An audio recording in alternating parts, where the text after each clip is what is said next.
Party की कोई जिम्मेदारी नहीं बनती उनके खिलाफ?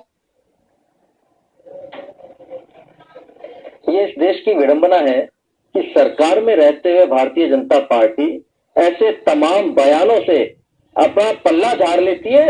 अब आप सीधे तौर पर देखिए कि जो शिवसेना इनकी सहयोगी है उनके ऊपर कार्रवाई करने की बजाय ये विपक्ष को कह रहे हैं कि आप ऐसे आक्षेप ना लगाएं, जबकि इनकी सहयोगी पार्टी जिसकी सरकार है, जिन्होंने दोनों ने गठबंधन करके महाराष्ट्र में सरकार बनाई हुई है, उस व्यक्ति को चुप करने की बजाय या उसके ऊपर कार्रवाई करने की बजाय ये कह रहे हैं कि हम उनके बयान से इत्तेफाक नहीं रखते, वो उनका निजी बयान हो सकता है।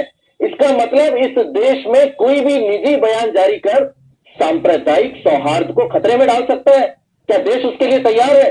क्या नरेंद्र मोदी उसके लिए तैयार है कि आज राज्यों में और देश में जहां जहां उनकी सरकारें हैं, उनके सहयोगी लोग और उनकी खुद की पार्टी के लोग अगर ऐसे धर्म विरोधी या सांप्रदायिकता को बढ़ावा देने वाले, जिससे इस देश के सांप्रदायिक सौहार्द को खतरा पैदा हो, ऐसे बयान देते हो, तो क्या इनका नैतिक दायित्व नहीं बनता सरकार में होने के नाते कि ऐसे लोगों की जुबान पर लगाम लगाए?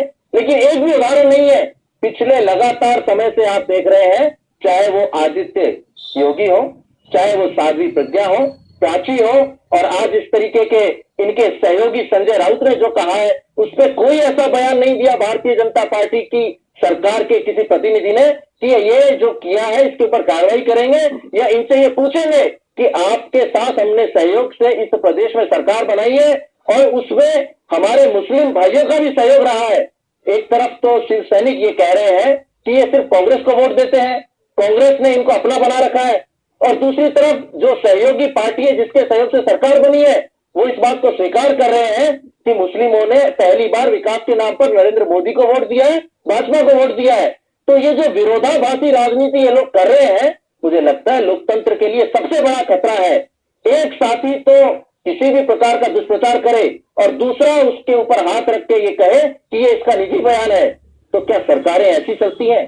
क्या इस देश में इसी तरीके के जो दुर्भावनापूर्वक बयानबाजी है वो होती रहेगी और किसी के ऊपर कोई लगाम नहीं लगेगी, कोई कार्रवाई नहीं होगी? इसका मतलब देश को गर्त में ले जाना चाहते हैं, ये जोड़ने की नहीं तोड़ने की राजनीति करना चाहते हैं। जिस व्यक्ति का मौलिक अधिकार है उसे छीनने की बात करते हैं, तो इस देश में एकता को बनाए रखना मुझे लगता है बहुत मुश्किल होगा आने वाले समय में। बिल्कुल।